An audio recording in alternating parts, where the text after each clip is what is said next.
Welcome to the Slop Temple. We pray this video helps. You start by preparing the Mac. Check Mac OS version and free at least 20 GB for the VM. Install Homebrew, then Xcode command line tools so compilation and drivers work. Once done, use Homebrew to install your virtualization app or download UTM/VirtualBox. These run Linux safely.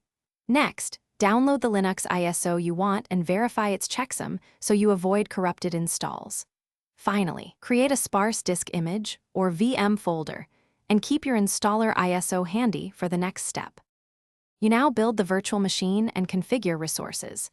Pick 2 4 CPU cores and at least 4 GB of RAM for desktop Linux.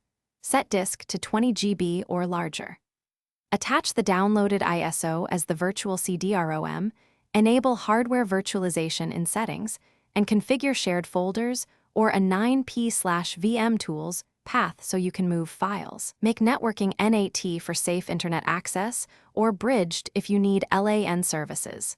Finally, review USB, audio, and clipboard sharing options before booting the installer. You now run the Linux installer and complete the OS setup.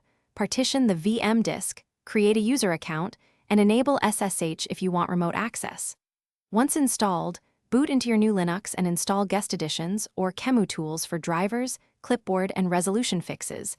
Then run update and upgrade to get security patches. Make a snapshot so you can roll back.